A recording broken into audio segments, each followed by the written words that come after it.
Shalom kepada semua. Selamat datang kepada pelayanan pagi ini 3 hari bulan Oktober 2021 dan Ahad yang ke-18 dalam musim Trinity. Petikan yang saya telah ambil untuk firman Tuhan pagi ini adalah daripada Mazmur 8 dan Ibrani bab 1 ayat 1 hingga 4 dan juga bab 2 ayat 5 hingga 12. Sila berhentikan video ini buat seketika dan bacakanlah petikan-petikan ini sebelum mendengar firman Tuhan. Mari kita berdoa.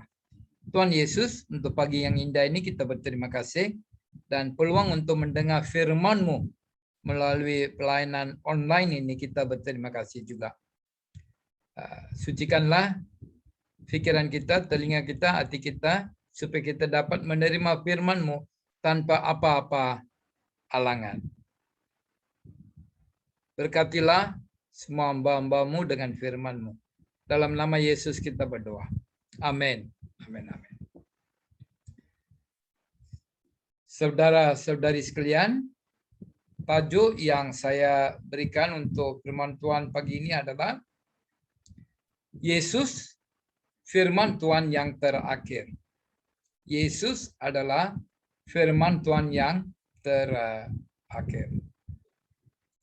Alkitab merupakan firman Tuhan yang hidup untuk kita.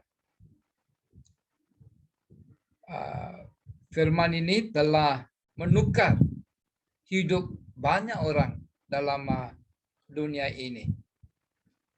Dan ada juga banyak orang yang coba menghapuskan Alkitab.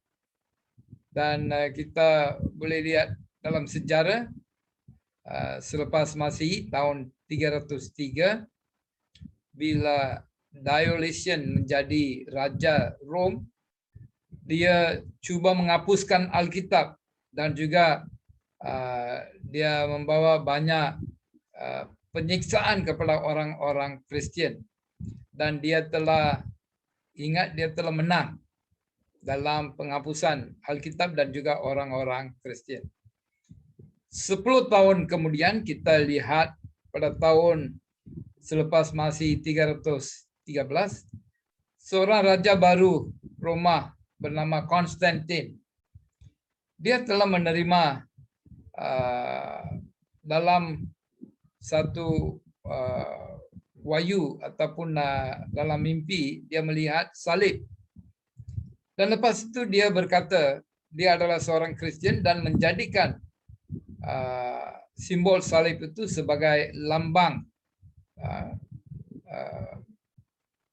tenteranya, lambang tenteranya.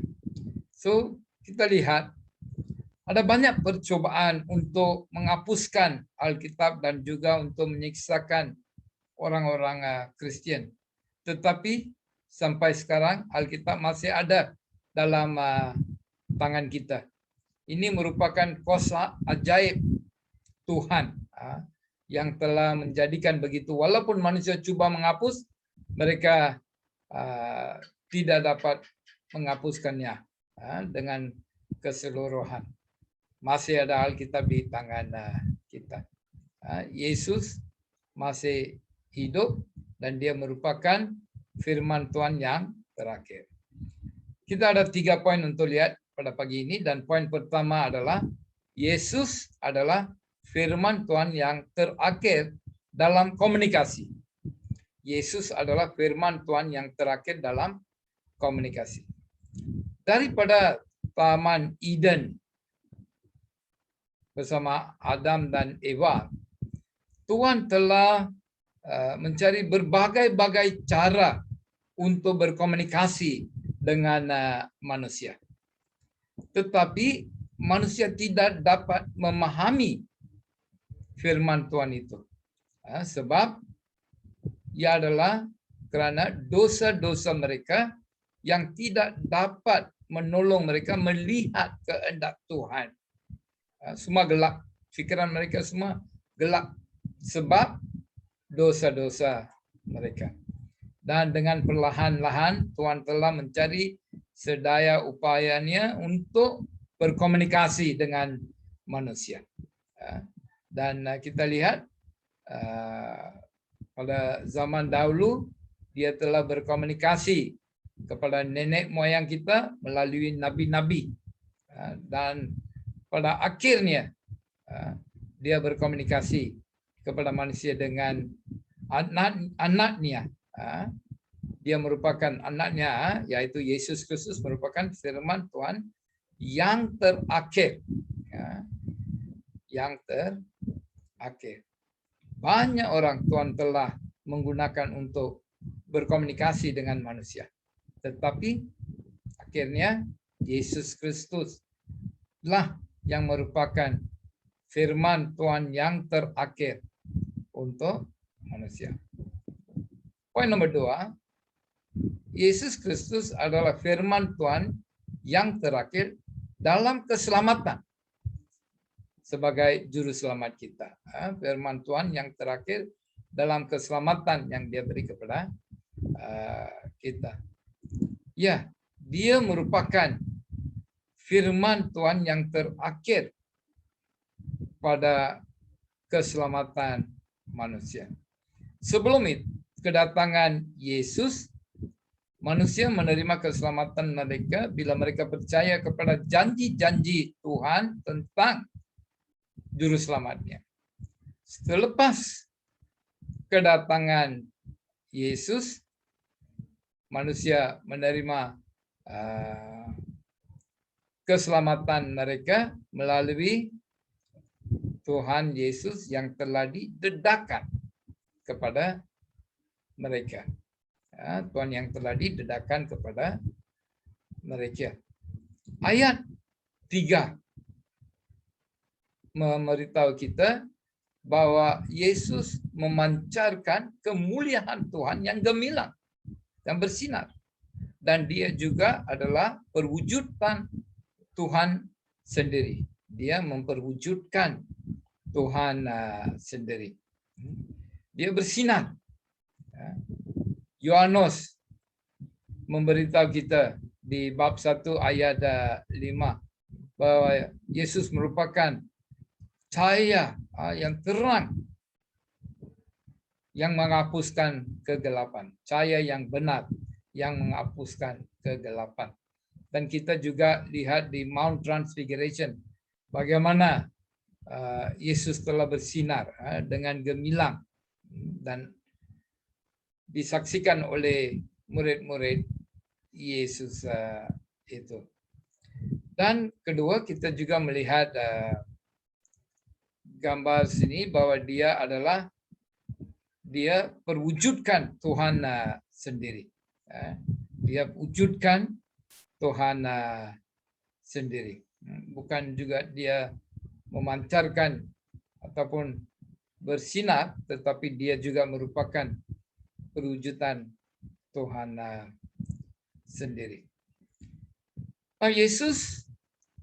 Petrus berkata di Yohanes bab 6 ayat 68, kemana kita akan pergi? Firman yang hidup ada pada Tuhan Yesus. Mana lagi yang kita akan pergi? Sesiapa pun tidak dapat mengampun kita ataupun dapat mengeluarkan dosa-dosa kita. Hanya Yesus Kristus, firman Tuhan yang terakhir untuk keselamatan kita. Tiada seorang pun yang boleh mengampun dosa-dosa kita, melainkan Yesus, firman Tuhan yang akhir untuk keselamatan kita. Akhirnya poin 3, Yesus adalah firman Tuhan yang terakhir dalam kemuliaan. Yesus datang, dia menjadi manusia, dan bila dia datang, orang Yahudi ingat mereka akan dibebaskan oleh Yesus daripada takhta Roma. Tetapi di Yohanes bab 18 ayat 36, Yesus berkata kepada mereka, kerajaannya bukan kerajaan di bumi.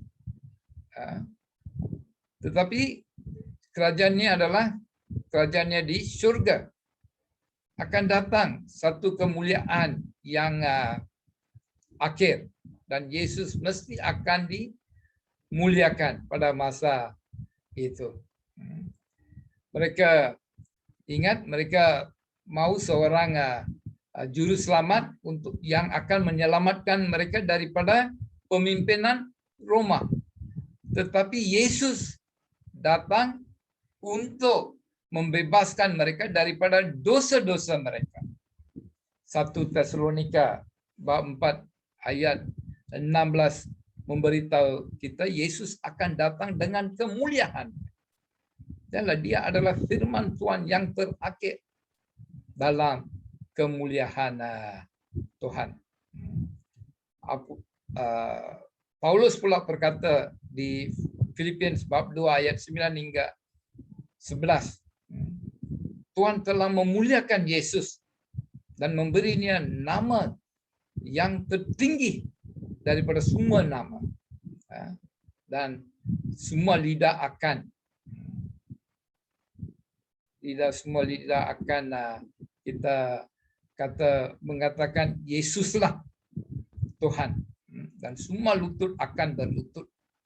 Tiada nama yang tertinggi daripada nama Yesus. Ya, Yesus adalah firman Tuhan yang terakhir yang akan dimuliakan. Sebagai penutup, saudara-saudari sekalian, nabi-nabi juga membawa firman Tuhan kepada kita, tetapi mereka adalah manusia-manusia biasa. Rasul-rasul Tuhan juga membawa firman Tuhan kepada kita, tetapi mereka juga adalah manusia yang biasa seperti kita. Hanya Yesus seorang sajalah merupakan firman Tuhan yang hidup, yang terakhir. Firman Tuhan yang hidup dan juga firman Tuhan yang terakhir.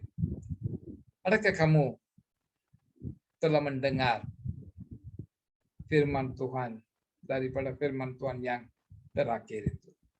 Jika kamu telah dengar, adakah kamu setia kepada apa yang kamu telah dengar? Kita perlulah dengar dan perlulah setia kepada Yesus Kristus, firman Tuhan yang terakhir itu. Dan kita juga perlulah menjadi alat komunikasinya di dalam dunia ini. Tuhan berkati kamu. Mari kita berdoa. Tuhan Yesus, untuk firman-Mu pagi ini, kita berterima kasih. Biarlah firman-Mu ditanam dalam hati kita sebagai benih yang ditanam pada tanah yang subur, yang dapat menghasilkan banyak buah. Berkatilah kita juga dengan firman-Mu supaya kita dapat mendengarnya, mengikutinya, dan juga akan menjadi suatu saksi yang bagus yang akan mengagungkan nama Yesus dan membawa keselamatan Yesus kepada orang-orang lain. Kita dapat mengenalkan Yesus sebagai juru selamat kepada orang-orang lain. Berkatilah semua hamba-Hamba-Mu yang telah mendengar firman-Mu pagi ini. Dalam nama Yesus kita berdoa. Amin. Amin. Doa berkat. Sentosa Tuhan yang melebihi pengertian manusia memelihara hati dan jiwa kamu di dalam pengetahuan dan kasih Tuhan dan anaknya Yesus Kristus Tuhan kita. Dan berkat Tuhan yang Maha Kuasa, Bapa, Anak, dan Roh Kudus berserta dengan kamu dan tinggal serta dengan kamu sampai selama-lamanya. Amin. Amin.